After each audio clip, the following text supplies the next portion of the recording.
Good morning, my dear students. Let us discuss about Corporate Legal Framework, Unit 2, Class 6.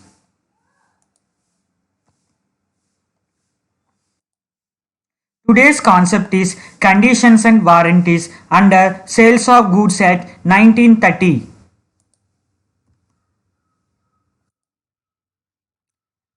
Coming to the concept of condition and warranty under the Sales of Goods Act 1930. Here, the certain provisions need to be fulfilled as demanded in the contract of sale or any other contract. The condition is a precondition on basis of which the whole contract is based upon. On the other hand, here warranty is the written guarantee wherein the seller commits to repair and replace the product in case of any fault in the product. Here, certain provisions need to be fulfilled. What is the meaning of provision? Means supplying something. Here, there is a contract between two parties, party A and party B. According to the contract, we want to provide warranties and conditions towards to customer. Here certain provisions need to be fulfilled, means what it is mentioned in the contract to be fulfilled according to demanded in the contract of sale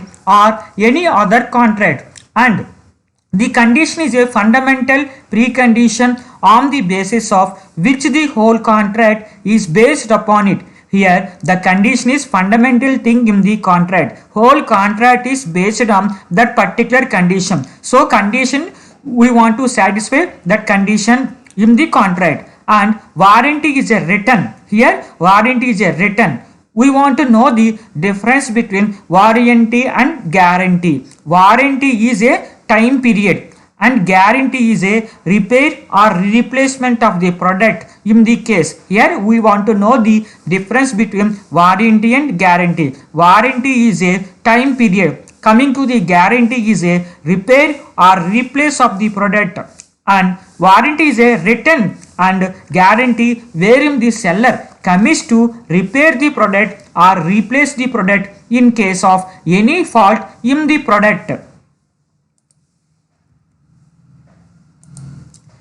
According to section 11 to 17 of the Sales of Goods Act enlightens the provisions relating to the conditions and warranties. Here sections 11 to 17 it describes about Sales of Goods Act, and it also tells about the great knowledge of provisions relating to the conditions warranties in the Sales of Goods Act. And section 12 of Act draws a demarcation, means limitations between conditions and warranties. Here section 12 of Sales of Goods Act tells about the limitations of conditions and warranties, and the determination of condition or warranty depends upon interpretation of stipulation. Here the determination is the main purpose of condition or warranty depends upon the interpretation of stipulation. Here interpretation is nothing but explanation of. Here the main purpose of condition and warranty is explained to the two parties of the contract according to the condition in the contract, and the interpretation should be based on the function rather than the form of the word used. Condition. In the context of Sale of Goods Act 1930, a condition is a foundation of entire contract. Here condition is a foundation of entire contract and it is an integral part of performing the cut. Here the condition is a integral part of entire contract, and the breach of the conditions gives the right to the aggrieved party to treat the contract as repudiated. To treat the contract as repudiated. Repudiated is nothing but they are rejecting the accept. They are refusing to the accept. In other words, if the seller fails to fulfill a condition, the buyer has the option to refuse the accept, and the contract of refuse to accept the goods. Here there is a contract between party A and party B. Party A is selling the goods, party B is buying the goods, but party A is not fulfilling the condition which is mentioned in the contract. Now party B means buyer is having the option to refuse the accept which is given by the party A, that he is refusing the goods which is given by the party A because they did not fulfill the condition which is mentioned in the contract. And coming to the second case, if the buyer has already paid, he can recover the prices and also claim the damages for breach of the contract. Here there is a contract between two parties, party A and party B, that is seller and buyer. Here seller did not follow the conditions, but buyer has already paid the money towards party A, and now he can claim that to give the prices amount, to recover the prices and also claim the damages for breach of the contract. Here party A is breaching the contract, means he is breaking the contract. Towards that buyer, means party B can claim a case on against of party B breaching of the contract. For example, Sohan want to purchase a horse from Ravi. Here, Sohan want to purchase a horse from Ravi, which can run at speed of 50 kilometers per hour. Here, there is a small case between two parties. One party is Sohan, second party is Ravi. Here, Sohan wants to purchase a horse from Ravi. Ravi is party A, Sohan is party B. Product is, here goods is horse. Here Sohan want to purchase a horse from Ravi which can run at speed of 50 kilometers per hour. Here speed of 50 kilometers per hour is a main condition in the contract, and Ravi shows a horse and says that this horse is a well suited for you, and Sohan immediately buys that horse. Later on he finds that the horse can run only at speed of 30 kilometers per hour. Here party A breaching the condition, so according to requirement of buyer is not at all fulfilled, so buyer can claim a case on against of seller.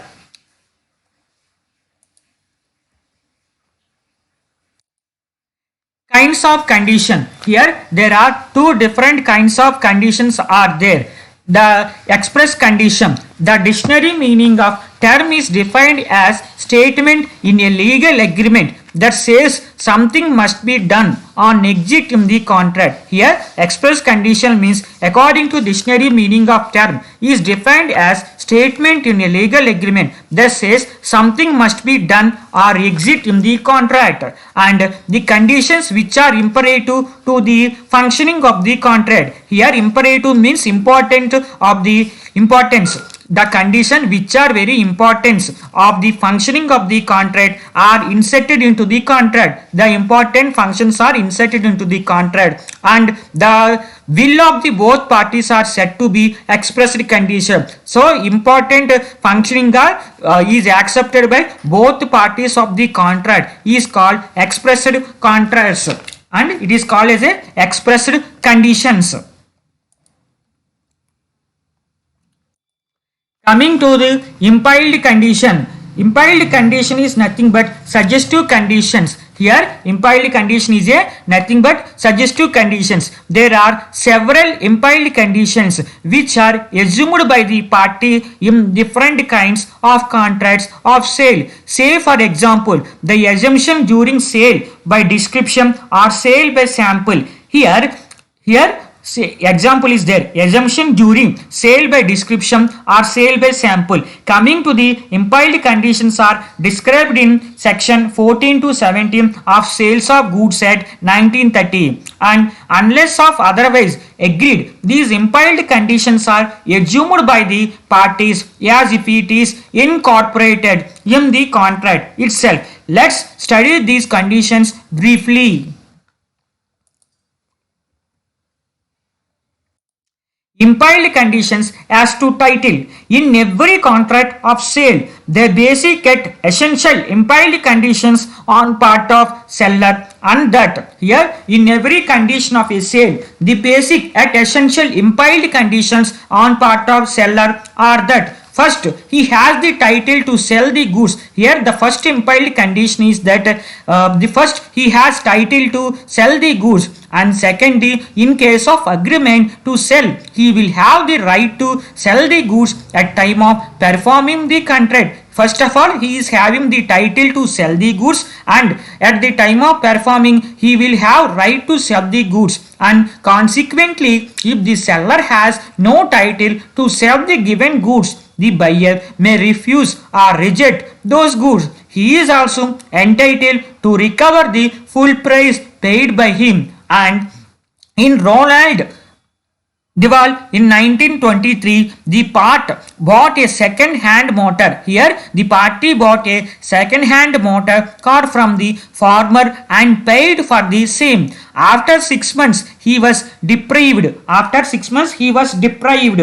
Deprived means prevented of its, as seller has no title to the car. It was held that aggrieved party is entitled to recover the money. Here there is a contract between two parties, party A and party B. Party B want to purchase a car. Party A is selling the car to the party B. After purchasing, party B using the car. After 6 months, the real owner C came to the party B and he is demanding to give my car. This is my car. I am the real owner. He is showing his evidence. Now party B was cheated by the party A. Now party B want to claim a case on cheating towards party A. Now the main victim in this case is party A.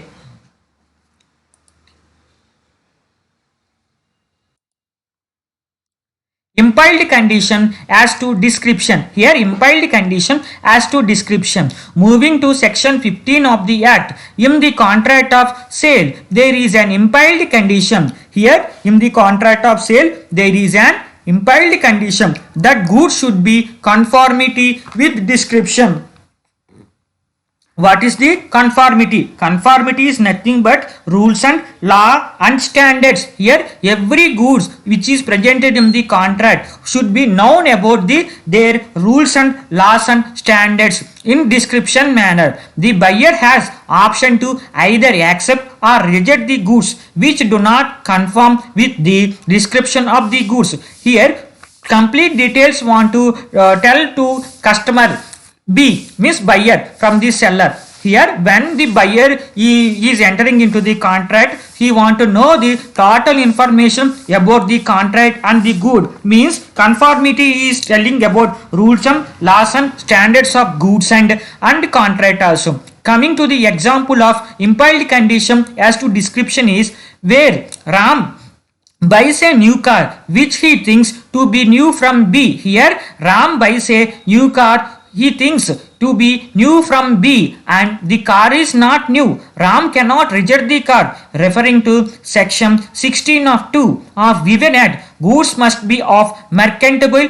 quality, and in other words the goods of such quality that would be accepted by a reasonable person. And example is A purchased sugar sack from B. Here A purchased sugar sack from B which was damaged by the ants. The condition of merchantability, the condition of business process is broken here and it is unfit for use. Here party A purchasing sugar bag from the party B which was damaged by the ants and it is not a supportive process by the business field and they had broken the contract conditions, and it must be noticed from this section that the buyer has right to examine the goods before accepting it. Here examine means before buying the goods, buyer has right to examine the goods, checking the goods before accepting it. But mere option without an actual examination would not suffice to deprive the buyer his right. Without examine, any buyer cannot have his rights.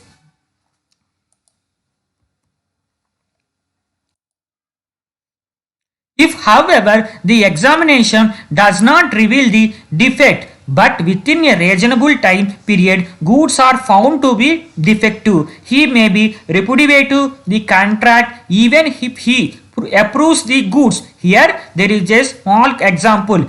before entering into the contract, party B means buyer checking the goods. Now the goods are very good. If however the examination does not reveal defect, but here B checked the goods, there is not at all defect in the goods in that time, but examination done not reveal the defect at the time of checking by the party B, but within a reasonable time period the goods are found to be defective. After some time in a reasonable time period the goods are found to be defective, he may be repudiated, he may be refused and the contract even if he approves the goods. And the impiled condition, especially in case of eatables, must be wholesale and sound and reasonably fit for the purpose for which they are purchased. Coming to example of this, Amit purchases milk that contains typhoid germs and because of its consumption he dies. Here Amit is one of the party in the contract. He purchases a milk that contains typhoid germs.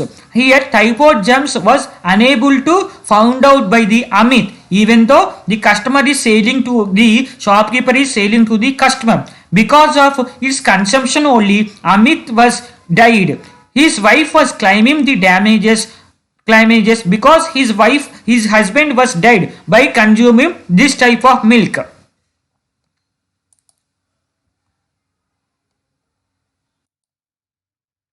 Impiled condition as to sale by the sample. In the light of section 17 of the act, in a contract of sale by sample there may be following impiled condition: that the actual products would correspond with the sample with respect to the quality and size, color and etc. Here before purchasing or before tendering any goods they will check the sample products. The sample products will be checked. The main things which are checked in the goods are quality, size and color and etc. That the buyer gets a reasonable opportunity to compare the goods with the sample. He finds out that the reasonable opportunity is there. He will compare the presented goods, sample goods with future buying goods. Further, the goods are free from any defect rendering them unmerchantable. Coming to example of impiled condition as to sale by sample is: a company sold certain shoes made of special kind of sole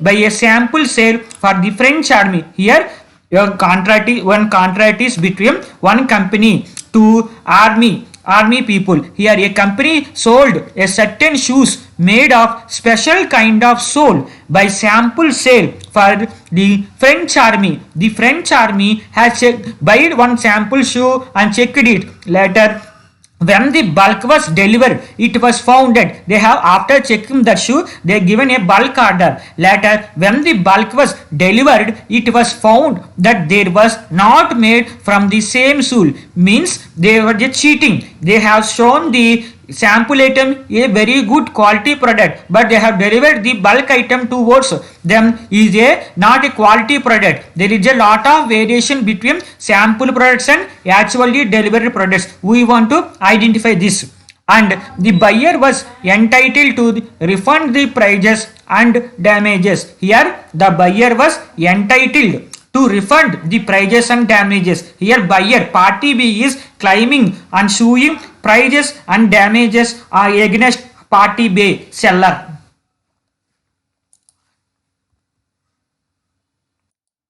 Impiled condition as to sale of by sample as well as description. Impiled condition as to sale by sample as well as description, referring to section 15 of the Sale of Goods Act 1930. In a sale by sample as well as description, the goods supplied must be in accordance with the both sample as well as description. In Nicol Gods 1854, there was a sale of a foreign refined rape oil. Here they have shown that previously one sample is there. After seeing the sample, they satisfied and they have given a bulk order. But there is a Example, another example towards this case is the delivery oil was the same as the sample, but it was having here the delivered oil was the same as the sample which was shown previously, but it was having a mixture of other oil too. It was having the mixture of other oil too. Previously, it is not there in sampled product. It was held in this case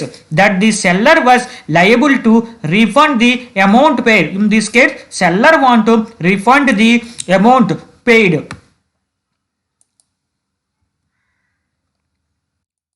Warranty. Warranty is the additional stipulation.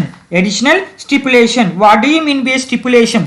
Stipulation is nothing but conditioning and requirement and a written guarantee that is a collateral to main purpose of the contract. The effect of a breach of warranty is that aggrieved party cannot accept the whole contract, however, can claim for the damages. Unlike in the case of the breach of the condition, in the breach of the warranty, the buyer cannot treat the goods as repudiated. Here, there is a contract between two parties, party A and party B. Party A is selling the goods to the party B. He want to follow the warranty conditions. Here party A is breaching the contract by not following the warranty rules in the contract. Now party B is having rights to claim a case against on party A. He is breaching the warranty rules and he is breaching the contract. Here there are different types of warranties. Express warranty. The express warranty means the warranty which are generally agreed by both parties and are inserted in the contract. It is said to be expressed warranties. Here expressed warranties are generally agreed by both parties. Party A and party B are accepted that type of warranties and inserted in the contract. Then express warranty is becoming integral part of the contract and it is said to be expressed warranty. Coming to the impiled warranty. It is a suggestive warranty. Impiled warranties are those warranties which the parties assume to have been incorporated in the contract of sale despite the fact that the parties have not specially included them in the contract. Subject to the contract, the following are impiled warranties in the contract of sale. Impiled warranty is not at all important. It is a suggestive. Here, one of the party in the contract given suggestive that impiled warranty is it will be helpful towards you. Then another party also willingness to have it. That is called impiled warranty.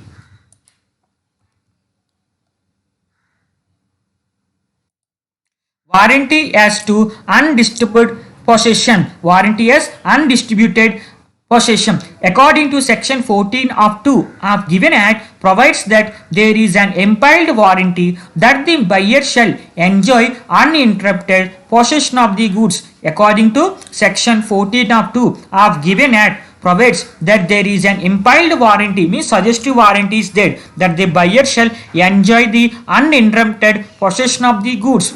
As a matter of fact, if the buyer having got possession of the goods is later disturbed by at the any point, he can sue the seller for the breach of the warranty. Here, buyer will have a warranty, but seller is refusing the rules in the contract. Then buyer can have a sue the seller for breaching of warranty. Example, X purchased a second hand bike from Y. Here X purchased a second hand bike from Y and unknown to the fact the bike was stolen by one, he has used the bike. Later he was compelled to return the same. X is entitled to sue Y for breaching of the warranty. Here there is a contract between X and Y. X is selling the bike and Y is purchasing. After purchasing Y is using that bike. Suddenly another party came. Z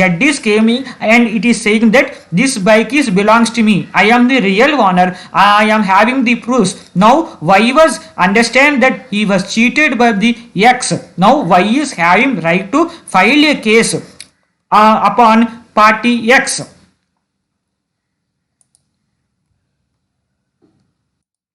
Warranty as to freedom from encumbrances. Warranty has freedom from encumbrances. Here, encumbrances means nothing from burden. Warranty has a freedom from burdens. In section 14 of 3, there is an implied warranty that the goods shall be free from any charge or encumbrances that are in favor of third party not known to the buyer. Third party that are known into the buyer. But if it is proved that the buyer is known to the fact at time of entering into the contract, he will not be entitled to any claim. But if it is proved that buyer is known to fact at time of entering into the contract, he will not be entitled to any claim. But if it is proved that buyer known to the fact at time of entering into the contract, he will not entitled to any claim. Coming to example means A pledges his goods with C for a loan of 20,000 and promises him to give the possession,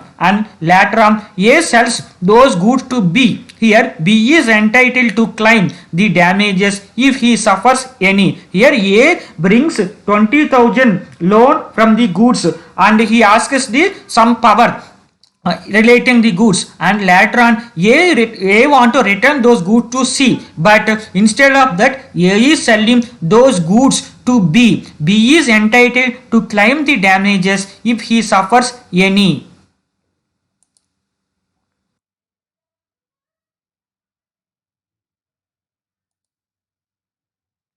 Implied warranty to disclose dangerous nature of the goods sold. Here, implied warranty to disclose dangerous nature of the goods sold. Here, disclosure is nothing but openness. If the goods sold are inherently dangerous, are likely to be dangerous. If the goods are dangerous, are likely to be dangerous, and the buyer is not aware of the fact, it is the duty of the seller warn the buyer for the probable of danger. Here there is a contract between party and party B. Party B is asking the some pesticides for agriculture purpose. Party B is asking the fertilizers for usaging of agriculture, but party A is giving that goods. It is a very dangerous. Keep it from away from people and old age people and keep it far. Take some precaution. He want to give the guidance towards party B. That is the correct and legal process. But if there would be a breach of this warranty, the seller will be liable. If A did not done this type of activity, then seller will be liable in this case. Coming to the example, A purchases a horse from B. If horse is a violent, then it is the duty of seller to inform A about the probable danger. Probable danger is nothing but risk or threat you are having by purchasing this product, this horse. While riding the horse, A was inflicted with serious injuries. While riding the horse, A was infected with a painful serious injuries in the contract. In this case, A is entitled to claim damages from party B. This is about conditions and warranties of the Sales of Goods Act. Thanking you, my dear students. Please subscribe my YouTube channel.